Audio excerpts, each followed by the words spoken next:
Bonjour, bienvenue. Moi c'est Guillaume. Você está no meu canal em français, s'il vous plaît. Em français, porque a ideia é de falar francês. Nessa segunda parte sobre a negação, a gente vai mais além do que na primeira parte, que deveria aparecer aqui o link. Na primeira parte foi sobre a negação simples, que ne, verbo pas, ne, plus, ne, rien, ne, jamais, ne, personne e várias outras. Nessa segunda parte, a gente vai falar primeiramente da negação na fala, que geralmente o francês não fala a primeira parte da negação, o ne. Várias negações, a gente vai ver negações diferentes, mais da escrita, mais literárias. E finalmente a negação sem a segunda parte, que é o pas, que é possível com alguns verbos. Vamos lá!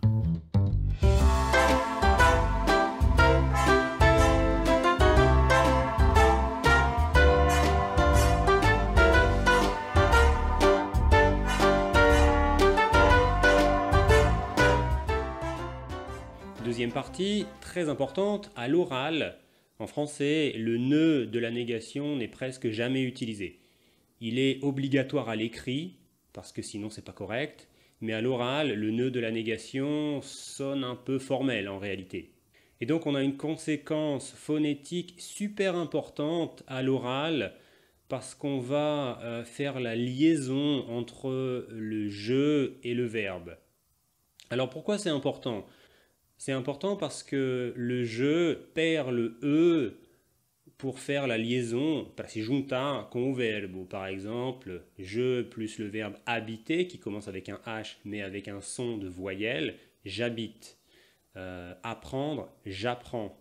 Je connais, j'apprends. Le même phénomène se passe en fait à l'oral avec des verbes qui commencent avec une consonne.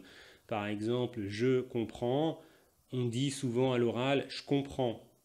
Comme on ne peut pas joindre le son « j » de J avec une consonne, le son, c'est presque impossible à prononcer. « Je comprends ». Quand on parle vite, ça devient un « che ». « Je comprends ». « Je comprends » et à la forme négative « je comprends pas ». « Je connais pas ». « Je ne connais pas », « je connais pas ». La même chose avec « tu », on ne peut pas enlever le « u » de tu pour faire la liaison avec le verbe, mais à l'oral on le fait, parce qu'à l'oral on fait ce qu'on veut en fait. Donc tu plus une voyelle, c'est T apostrophe plus la voyelle à l'oral. Tu n'as pas vu, on enlève le ne de la négation à l'oral. T'as pas vu, tu as pas vu, t'as pas vu. Tu as compris, t'as pas compris, tu n'as pas compris, t'as pas compris. Tu n'es pas là demain, t'es pas là demain. Tu es pas là demain, t'es pas là demain. Et une troisième chose qui ne correspond pas forcément à la négation, mais c'est important aussi à l'oral, la disparition du L de il, ou même du il entièrement, avec les verbes impersonnels. Par exemple, il pleut, c'est à Chauvin, donc il pleut. On entend souvent les Français dire il pleut. Il ne pleut plus, il pleut plus. Il pleut plus, il pleut plus. Pour aller plus loin, on va voir des négations particulières ou des négations littéraires. La première, qu'on peut voir à l'écrit, puisque c'est une négation littéraire, guère, qui a le sens de pas beaucoup ou pas souvent.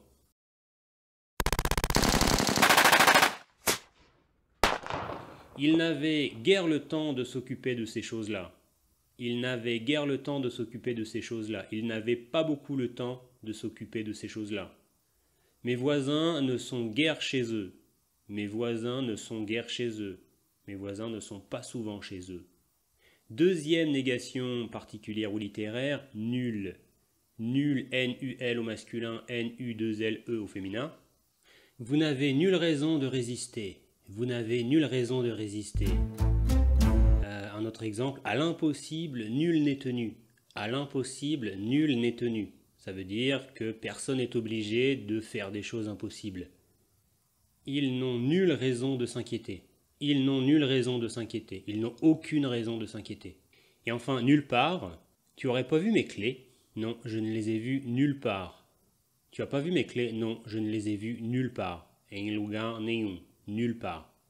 Quatrième partie, pour aller encore plus loin, plusieurs négations.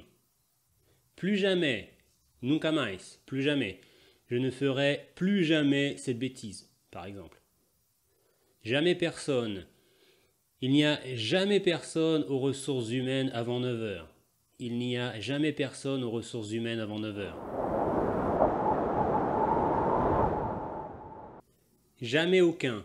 Je n'ai jamais aucun problème pour me réveiller le matin. Je n'ai jamais aucun problème pour me réveiller le matin. Plus personne. Mais ninguém. Il n'y a plus personne dans les bureaux après 18 heures. Il n'y a plus personne dans les bureaux après 18 heures. Plus jamais personne. Je ne me fierai plus jamais à personne. Plus rien.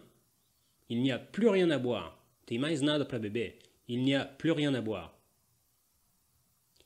Jamais rien. Mon voisin ne dit jamais rien de mal. Mon voisin ne dit jamais rien de mal. Plus jamais rien. Je ne dirai plus jamais rien. Plusieurs négations très communes, pas grand monde.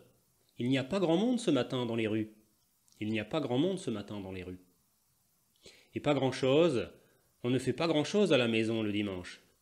On ne fait pas grand-chose à la maison le dimanche. Et cinquième partie, pour aller beaucoup plus loin et dépasser ses limites dans la négation en français, la négation sans pas. Oui, ça existe.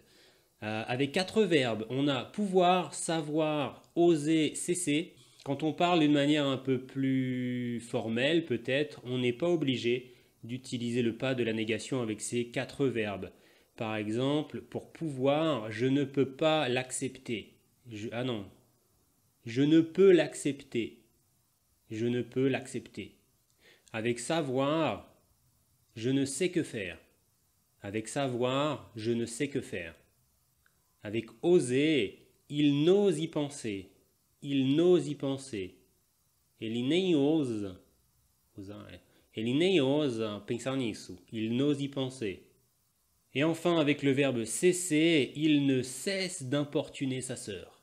Il ne cesse d'importuner sa sœur. É uma coisa muito comum nas escolas, tem problemas entre 2 alunos, e o professor pega o carnet de correspondance, que é aquele caderninho que o professor escreve coisas para mandar recado para os pais.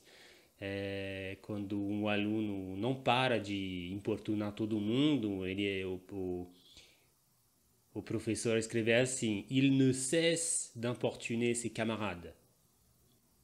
Et finalement, réellement finalement, un bonus pour comprendre les panneaux en France, as placas que você pode ver tipo nas igrejas, nos parques, quando você não podia andar, pisar na grama.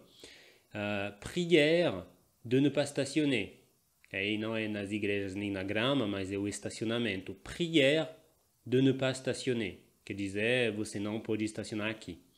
Prière vem de rezar. Não sei por que os franceses usam essa palavra, mas parece muito forte, na verdade. Pour prière de ne pas stationner.